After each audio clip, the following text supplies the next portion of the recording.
কি চলছিল ক্লাস আজকে? পলিটি।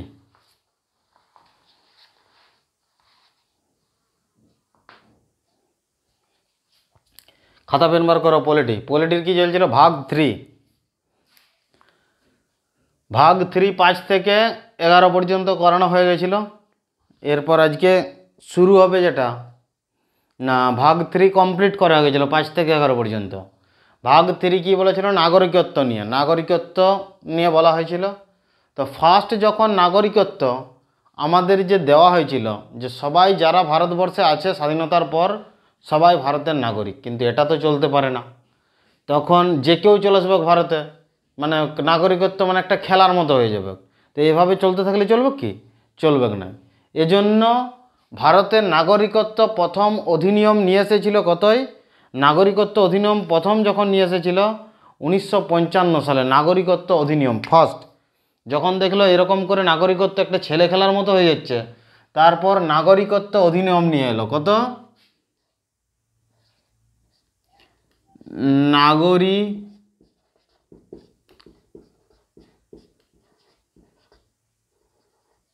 নাগরিকত্ব অধিনিয়ম।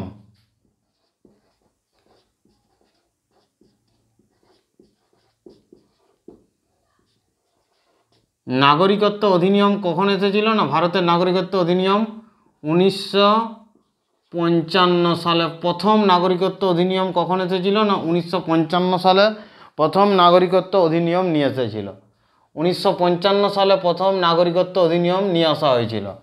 তো এই 1955 সালের নাগরিকত্ব অধিনিয়মে কি বলা হয়েছিল না? 1955 সালের যে নাগরিকত্ব অধিনিয়ম, সেখানে বলা হয়েছিল কি, ভারতবর্ষের নাগরিক হতে হলে কতকগুলো ধাপ আমাদের, কতকগুলো ক্রাইটেরিয়া আমাদের মেনটেন করতে হবে, কতকগুলো রুলসকে আমাদের মেনে চলতে হবে। যেমন 5টা নিয়ম দিয়েছিল।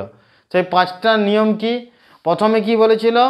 যে 1 নাম্বার জন্মগত, জন্মের উপর ভিত্তি করে, জন্মের উপর মানে বার্থ,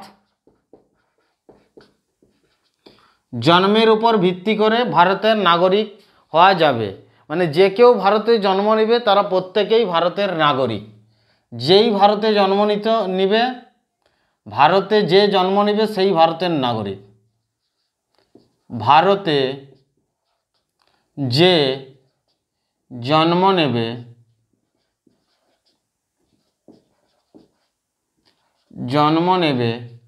সেই ভারতের নাগরিক, সেই ভারতের নাগরিক।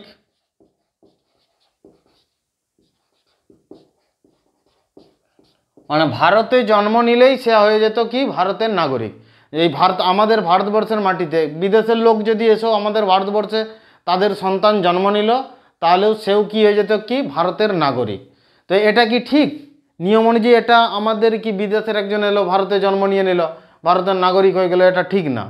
এটার জন্য এই নাগরিক হতে গেলে সেটাকে ভারতের নাগরিকত্ব অধিনিয়ম 1955 সালে এসেছিল। 1986 সালে সেটাকে প্রথম সংশোধন করা হয়েছিল, যে ভারতে জন্ম নিলেই হবে না, পিতা অথবা মাতা দুজনের মধ্যে একজনকে ভারতের নাগরিক হতে হবে। এটা অত্যন্ত জরুরি ছিল। ভারতে যেই জন্ম নিয়ে নেবে সেই ভারতের নাগরিক, সেটা কি চলে? কি চলবে না। তো প্রথম অবস্থায় এটা করা হয়েছিল কত? 1955 সালে। 1 নম্বর কি? জন্মের উপর ভিত্তি করে ভারতের নাগরিক দেওয়া হয়েছিল। যে 1986 সালে প্রথম সংশোধন করা হয়েছিল নাগরিকত্ব। কত সালে? 1986 সালে প্রথম নাগরিকত্ব সংশোধন করা হয়েছিল। কি বলেছিল 1986 সালে? মাতা অথবা পিতা দুজনের মধ্যে একজনকে ভারতীয় নাগরিক হতে হবে। মাতা অথবা পিতা,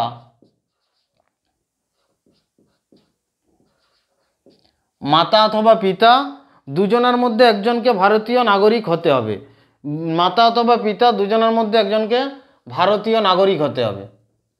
মাতা অথবা পিতা, মাতা অথবা পিতা দুজনকে 1986 সালে বলেছিল একজনকে ভারতের নাগরিক হতে হবে, ভারতের বৈধ নাগরিক হতে হবে, ভারতের বৈধ নাগরিক হতে হবে।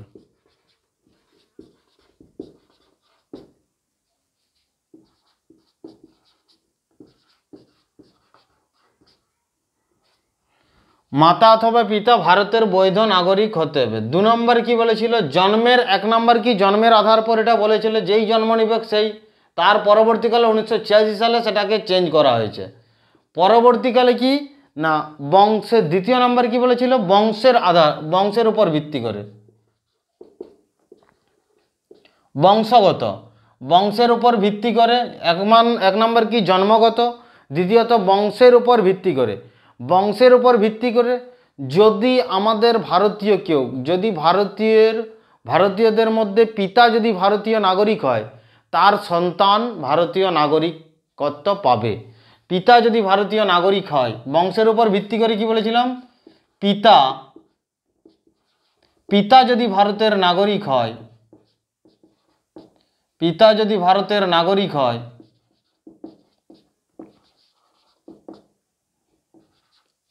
পিতা ভারতের নাগরিক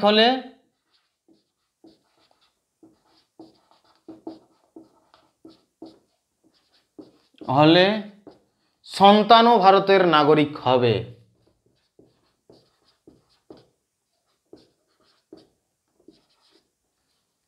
সন্তানও ভারতের নাগরিক হবে।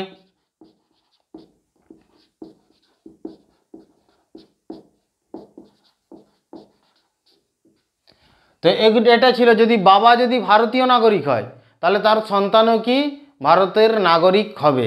তো এই জায়গাটা আমাদের অনেকটাই অসুবিধা হচ্ছিল যে পিতা যদি ভারতের নাগরিক হয় তার সন্তানও যে ভারতের নাগরিক হবে, কিন্তু পরবর্তীকালে সেটা 1992 সালে যে সংশোধন হয়েছিল, নাগরিকত্ব অধিনিয়ম এসেছিল 1955 সালে, প্রথম সংশোধন হয়েছিল কত 1986 সালে, পরবর্তী সংশোধন কত হয়েছিল 1992 সালে, তারপরে সংশোধন কত হয়েছিল 1992 এর পরে 2003 সালে সংশোধন হয়েছিল, 2003, তারপরে কত 2005, 2015,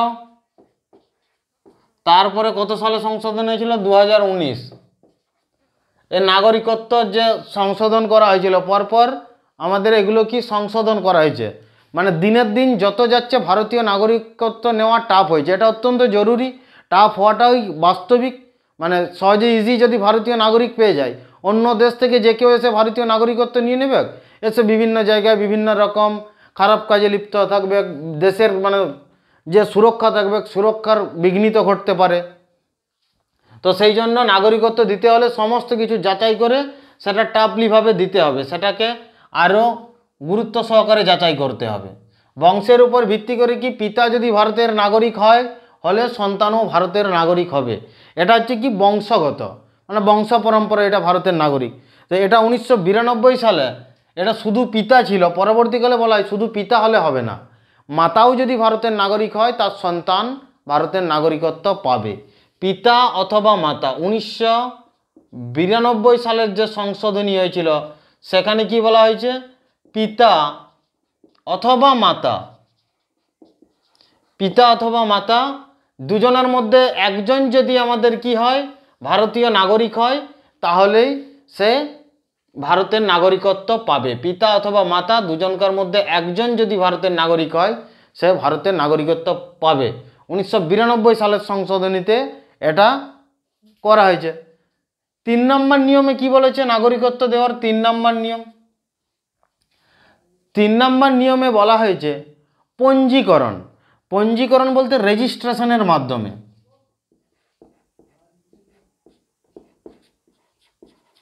পঞ্জীকরণ,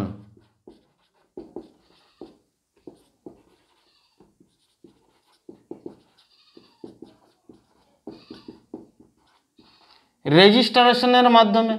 পঞ্জীকরণ অথবা রেজিস্ট্রেশন বলতে কি আমাদের ভারতবর্ষে প্রথম যেমন ছিল কি পঞ্জীকরণ নাগরিকত্ব কোনগুলো ছিল, আমাদের ভারতবর্ষে যদি কেউ এসে মানে কন্টিনিউয়াসলি কেউ যদি 6 মাস থাকতো, মানে পারমিট রুল লাগু হওয়ার পর 6 মাস যদি কেউ বসবাস করতো তাহলে তাকে এই দেশের নাগরিকত্ব দেওয়া হতো। তাহলে এই দেশের নাগরিকত্ব দেওয়া হতো কখন, যদি 6 মাস আমাদের দেশে বসবাস করতো তাহলেই তাকে ভারতের নাগরিকত্ব দেওয়া হতো। ভারতের নাগরিকত্ব দেওয়া হতো 6 মান্থ, মানে মিনিমাম যদি কমপক্ষে যদি 6 মাস ভারতবর্ষে বসবাস করে, কমপক্ষে কোনো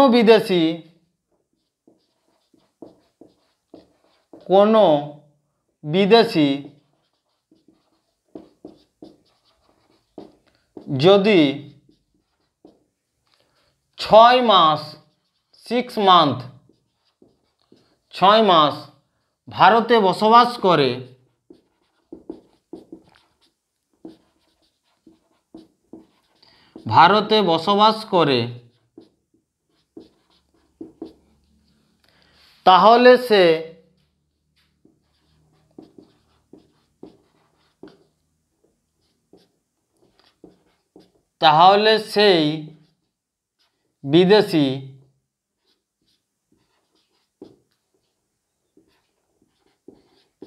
তাহলে সেই বিদেশি ব্যক্তি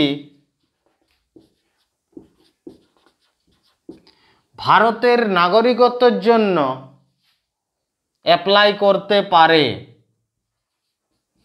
ভারতের নাগরিকত্ব নেওয়ার জন্য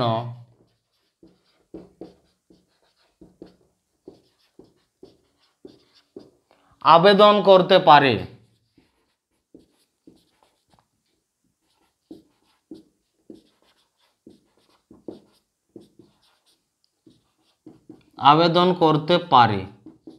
এটা ছিল নিয়ম। 1955 সালে কি বলেছিল, কমপক্ষে কোনো বিদেশি যদি ভারতে 6 মাস ভারতে বসবাস করে, তাহলে সেই বিদেশি ব্যক্তি ভারতের নাগরিকত্ব নেওয়ার জন্য আবেদন করতে পারে। নাগরিকত্ব দেয় কোন মন্ত্রণালয় না গৃহ মন্ত্রণালয়। যদি আমাদের গৃহ মন্ত্রণালয় মনে করে যে ওই ব্যক্তিকে নাগরিকত্ব দেওয়া যাবে, ও আমাদের ভারতে ঠিকঠাক আছে, সুষ্ঠুভাবে আছে এবং সুষ্ঠুভাবে থাকবে, গৃহ মন্ত্রণালয় যদি মনে করে তাকে নাগরিকত্ব দিতে পারে। এটা রেজিস্ট্রেশন অথবা পঞ্জীকরণের মাধ্যমে বলা হয়েছিল। এটাকেই আবার কি না 2019 সালে একটা citizenship amendment act, citizenship amendment act একটা আইন আমাদের পাস হয়েছে, যেটাতে সংশোধন করা হয়েছে, যেটাকে বলা হচ্ছে কি এনআরসি। সিটিজেনশিপ 2019 সালে যে সংশোধন করা হয়েছে, 19 সালে সংশোধনে কি বলেছে, এই 6 মাস যে টাইম ছিল সেখানে বলা হয়েছিল কি মিনিমাম 7 বছর ভারতে বসবাস করতে হবে। 7 বছর মিনিমাম, কমপক্ষে 7 বছর ভারতে বসবাস করতে হবে।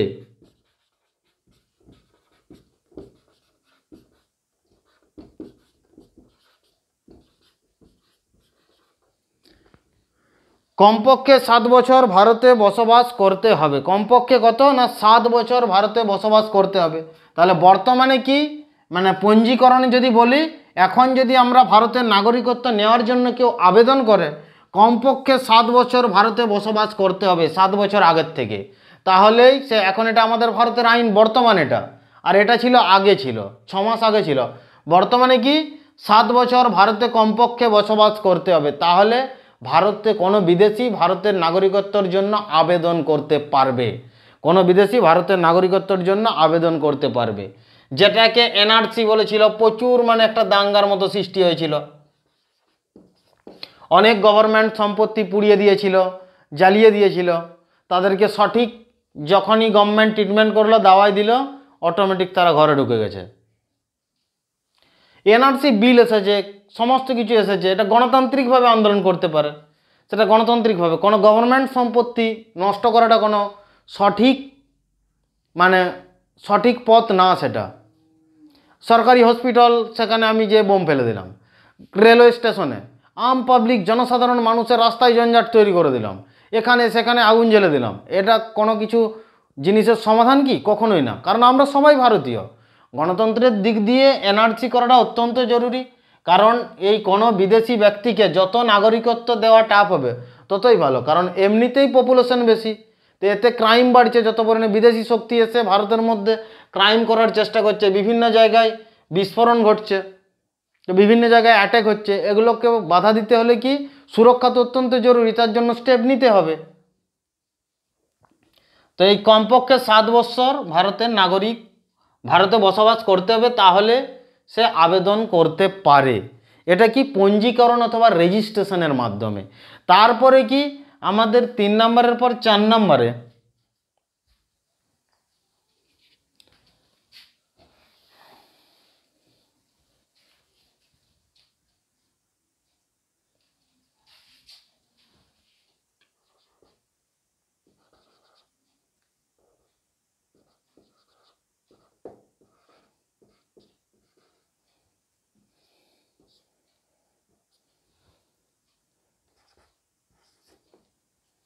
চার নম্বরে কি বলেছে না, 4 নম্বরে দেশীয়করণ, দেশীয়করণ নিউট্রালাইজেশন, দেশীয়করণ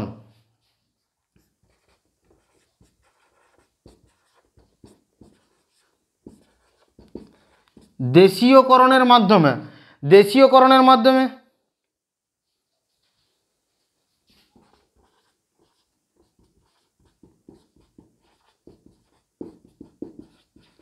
নিউট্রালাইজেশন। দেশীয়করণ বলতে কি বোঝাচ্ছে, দেশীয়করণ বলতে ধরো কোনো ব্যক্তি যদি কলা সাহিত্য বিভিন্ন জায়গায় যেমন অ্যাক্টার, অভিনয়, কলা সাহিত্য বিজ্ঞান, কোনো ব্যক্তি যদি কলা সাহিত্য বিজ্ঞান, কলা সাহিত্য বিজ্ঞান দীর্ঘদিন ধরে কোনো বিদেশি ব্যক্তি যদি কলা সাহিত্য বিজ্ঞান আমাদের ভারতবর্ষে এসে গবেষণা করছে, সে যদি চায় ভারতের নাগরিকত্ব নেব, তাহলে ভারতের যদি বসবাস করতে থাকে, ভারতের নাগরিকত্ব নেওয়ার জন্য যদি ভারতে বসবাস করে, এমনকি কোনো ভারতীয় ভাষা যদি জানে, ভাষার উপর যদি থাকে, ভাষা যদি জেনে যায়, মিনিমাম যদি 10 বছর ভারতে থাকে, মিনিমাম যদি বিজ্ঞান এবং কোনো ভারতীয়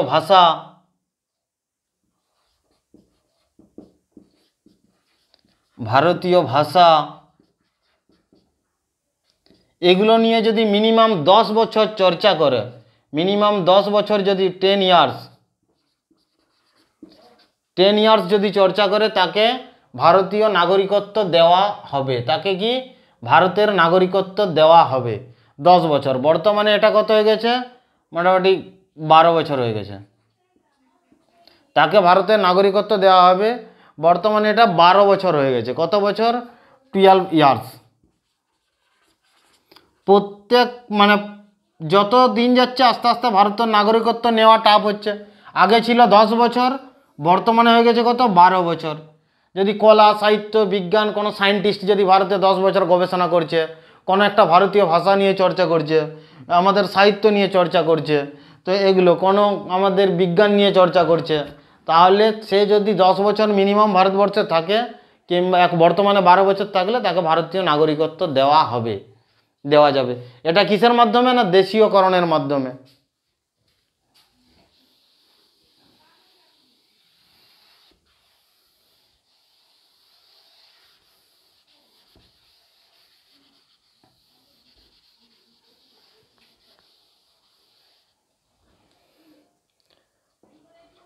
পাঁচ নম্বরে কি বলেছে না, 5 নম্বরে অর্জিত ভূমি।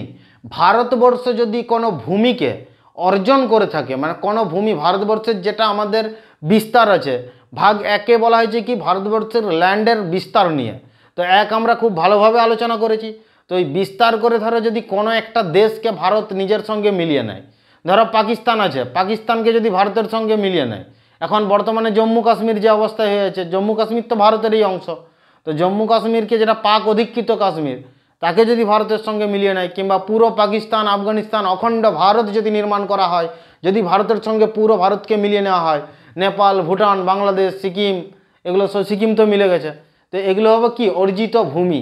তো যেমন সিকিম ভারতের সঙ্গে মিশেছে, তো সিকিম 16ই মে 1975 ভারতবর্ষে যখন মিশেছে, তো সিকিমের যে জনগণ তাদেরকে কি ভারতের নাগরিকত্ব দেওয়া যাবে কিসের মাধ্যমে, কোন নিয়মের মাধ্যমে, অর্জিত ভূমি,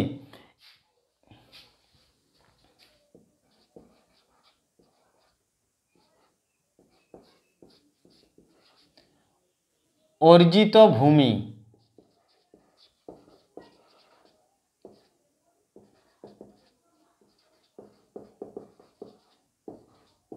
অর্জিত ভূমি, অর্জিত ভূমি এগুলো তাদেরকে কি বিশেষ, যেমন 16ই মে 1975 সিকিম ভারতের সঙ্গে মিশেছে, সিকিমের নাগরিককে ভারতের নাগরিকত্ব দেওয়া হয়েছে। 16ই মে 1975 কে মিশেছে? সিকিম, অর্জিত ভূমির মাধ্যমে। 16ই মে 1975 সিকিম অর্জিত ভূমির মাধ্যমে কি না ভারতের সঙ্গে মিশেছে। 16ই মে 1975 এগুলো এই 5টা নিয়মেই নোটস করে নাও, 5টা নিয়মেই নোটস করে নাও। প্রথম যে নাগরিকত্ব অধিনিয়ম এসেছিল কত না 1955 সালে। 1955 সালে নাগরিকত্ব অধিনিয়ম কিসের উপর ভিত্তি করে? 5টা নিয়মের উপর ভিত্তি করে। একটা জন্মের উপর ভিত্তি করে, জন্মের উপর ভিত্তি করে যারা ভারতবর্ষে জন্ম নেবে তারা প্রত্যেকেই ভারতের নাগরিক। সেটা 1986 সালে প্রথম আমাদের নাগরিকত্ব যে অধিনিয়ম প্রথম সেটাকে সংশোধন করা হয় 1986 সালে। না যারা ভারতে জন্ম নেবে তারা না, তার মধ্যে তার পিতা অথবা মাতা দুজনের মধ্যে যে কোনো একজনকে ভারতের বৈধ নাগরিক হতে হবে। 2 নম্বর কি না বংশের উপর ভিত্তি করে, পিতা যদি ভারতের নাগরিক হয় তাহলে তার সন্তান ভারতের নাগরিক হবে, এটা ছিল। কিন্তু মাতা নাগরিক হলে সন্তানকে নাগরিকত্ব দেওয়া যাবে না, প্রথমই ছিল। সেটা 1992 সালের সংশোধনে কি বলেছে? পিতা অথবা মাতা দুজনের মধ্যে যে কোনো একজন যদি ভারতের নাগরিকত্ব হয় তাকে ভারতের নাগরিকত্ব দেওয়া হবে। 3 নম্বরে কি বলেছে? পঞ্জীকরণ রেজিস্ট্রেশনের মাধ্যমে ভারতের নাগরিকত্ব দেওয়া হবে। রেজিস্ট্রেশন বলতে কি বোঝা হয়েছে না যদি কেউ কোনো বিদেশি ভারতবর্ষে 6 মাস ভারতের মধ্যে বসবাস করে তাহলে তাকে ভারতের নাগরিকত্ব দেওয়ার জন্য, অথবা সে যদি ভারতের নাগরিকত্ব নিতে চায় তাহলে সে আমাদের হোম মিনিস্ট্রিতে অ্যাপ্লাই করতে পারে, আমাকে যেন ভারতবর্ষের নাগরিকত্ব দেওয়া হয়। নির্দিষ্ট ফর্ম আছে, সেই ফর্ম অ্যাপ্লাই করতে পারবে। এটা রেজিস্ট্রেশনের মাধ্যমে।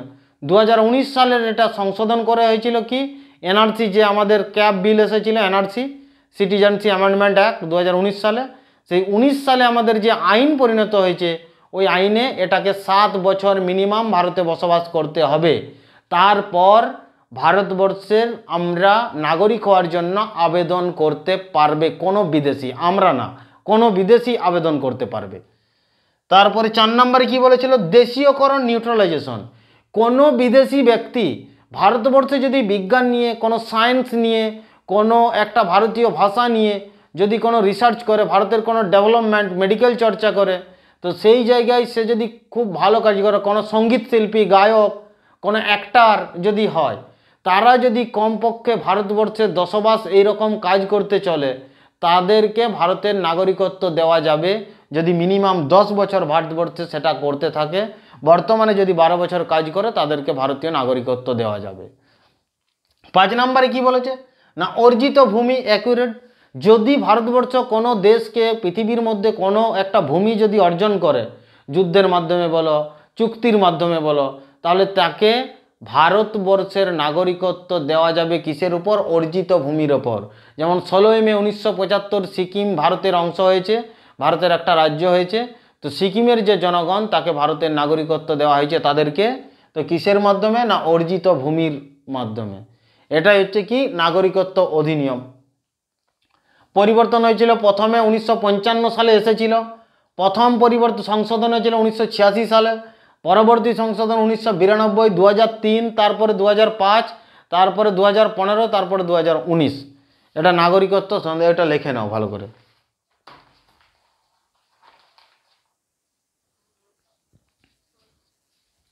লেখা হয়ে গেলে বলো।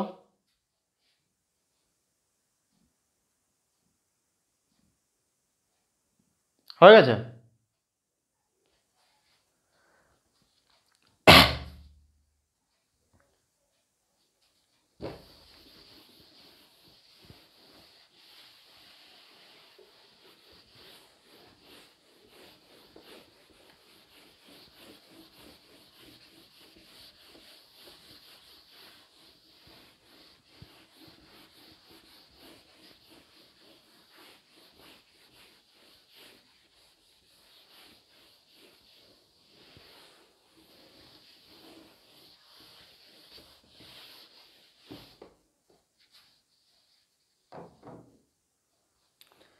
দেখো, নাগরিকত্ব যদি আমাদের চলে যাওয়ার মানে যদি ভারতের নাগরিকত্ব চলে যাওয়ার কারণ হলো নাগরিকত্ব শেষের কারণ শেষ হতে হলে কি হতে হবে? নাগরিকত্ব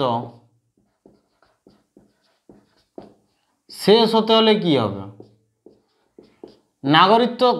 ভারতের নাগরিকত্ব শেষ কখন হবে? যদি কেউ ভারতের নাগরিকত্ব ত্যাগ দেয়, কি ত্যাগ দেয়, যদি নাগরিকত্ব ত্যাগ দেয়, ত্যাগ দিলে যে আমি ভারতের নাগরিকত্ব থাকবো না, আমি নাগরিকত্ব ত্যাগ দিলাম, তখন তার ভারতের নাগরিকত্ব চলে যাবে। দ্বিতীয়ত কি, নাগরিকত্ব নেওয়ার পর, ভারতবর্ষের নাগরিকত্ব নেওয়া হলো, নেওয়ার পর যদি কোনো সেই নেওয়ার সময় জাল ডকুমেন্টস, যদি অবৈধভাবে মানে কোনো 2 নম্বরই কাগজপত্র দিয়ে পেশ করে যদি নাগরিকত্ব নেয়, সেই ব্যক্তির নাগরিকত্ব ক্যান্সেল করা যাবে। 2 নম্বরে কি, নাগরিকত্ব নেওয়ার পর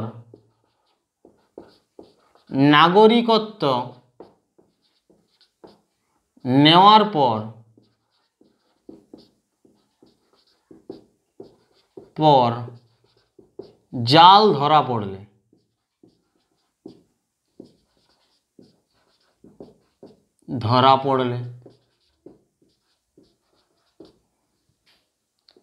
3 নম্বর কি, নাগরিকত্ব নেওয়ার পর জাল ধরা পড়লে। 3 নম্বর কি, যদি বঞ্চিত হয়,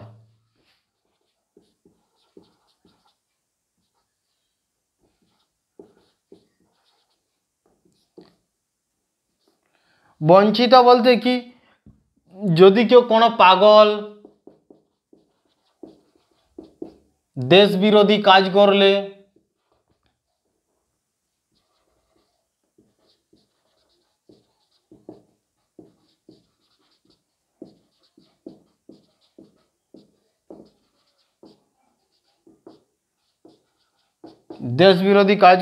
পাগল হলে তখন নাগরিকত্ব চলে যাবে। তারপরে কি, নাগরিকত্ব সম্বন্ধে কিছু বেসিক জিনিস, যে বেসিক টার্মগুলো আছে সেগুলা, নাগরিকত্ব সম্বন্ধে যে বেসিক টার্ম,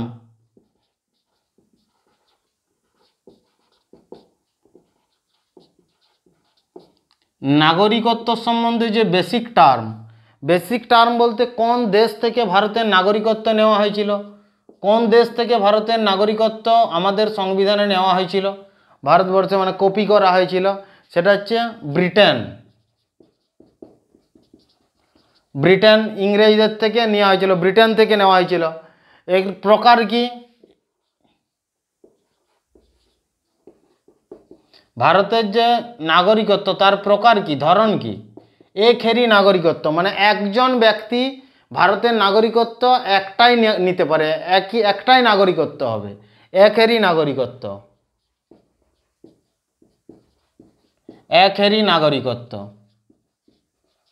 যেমন আমেরিকার কি, আলাদা আলাদা নাগরিকত্ব, একটা রাজ্যের আলাদা নাগরিকত্ব, অন্য একটা রাজ্যের আলাদা নাগরিকত্ব। তাহলে একটা রাজ্য থেকে অন্য রাজ্য যেতে হলে অনেক নিয়ম কানুন ওদের মানে সেটাকে পরিবর্তন করতে হয়, অনেক নিয়ম কানুন, অনেক ডকুমেন্টারি কাজের সেটাকে মানে তাদেরকে পেরিয়ে যেতে হয়, তারপরে এক জায়গা থেকে অন্য জায়গায় বসতে পারে। আর আমাদের নাগরিকত্ব কি, একহেরি নাগরিকত্ব। তাহলে আমরা ভারতের যে কোনো জায়গায় আমরা থাকতে পারি, বসবাস করতে পারি, একহেরি নাগরিকত্বর জন্য। 3 নম্বর কি না, প্রথম যে সংশোধন এসেছে, নাগরিকত্ব অধিনিয়ম এসেছিল কত সালে? 1955। অধিনিয়ম 1955। প্রথম সংশোধন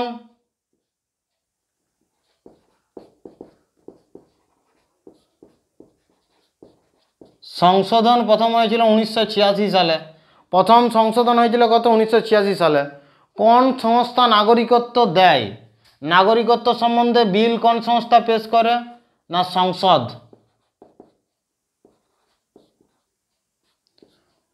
নাগরিকত্ব বিল পেশ করা হয় কোথায়? না সংসদে। দ্বিতীয়ত কি, কোন মন্ত্রণালয় দ্বারা? কোন মন্ত্রণালয় দ্বারা? গৃহ মন্ত্রণালয় দ্বারা। কোন মন্ত্রণালয় দ্বারা কটা নিয়ে নাগরিকত্ব, ভারতের নাগরিকত্ব পেতে হলে কটা নিয়ম আছে? নিয়ম কটা? কটা নিয়মের মাধ্যমে ভারতের নাগরিকত্ব পাওয়া যাবে? 5টা নিয়মের মাধ্যমে ভারতের নাগরিকত্ব পাওয়া যাবে। ভারতের নাগরিকত্ব নিতে হলে কটা নিয়ম চাই? না 5টা নিয়ম। এগুলো সব লিখে রাখো। কটা নিয়ম? না 5টা নিয়ম।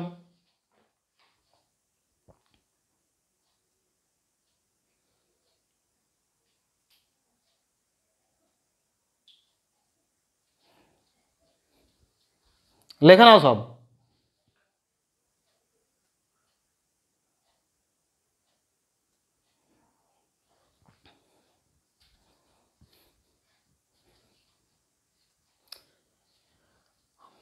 কটা নিয়ম? না 5টা নিয়ম। ভারতের নাগরিকত্ব নিতে হলে কটা নিয়ম? তো এগুলো প্রত্যেকটাই আমরা ভালোভাবে, আমরা প্রত্যেকটা নাগরিকত্বের যে অধিনিয়ম, নাগরিকত্ব পাওয়ার যে 5টা নিয়ম আছে, এগুলো প্রত্যেকটাই ভালোভাবে পড়ব এবং রিভিশন করব। পরের দিন আমরা এই টাস্ক নেব, প্রত্যেকেই টাস্ক দেবে।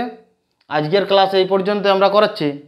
তো পরবর্তী আমি করব কি না, এনআরআই কি, এনআরআই কি, তার পিআইও কি, person Indian origin, person of Indian origin কি, তারপরে কি ওসিআই কি, এগুলো সমস্ত কিছু, পাসপোর্ট কি, ভিসা কি, ভিসা অন অ্যারাইভেল কি, ভিসা অন অ্যারাইভেল কি, ভিসা অন ট্রাভেলার কি, আর তারপরে কি বলা আছে না অ্যাম্বাসেডার কি, রাজদূত কি, এগুলো পরের ক্লাসে আমরা আলোচনা করব, নেক্সট ক্লাসে। আজকে এই পর্যন্তই থাক।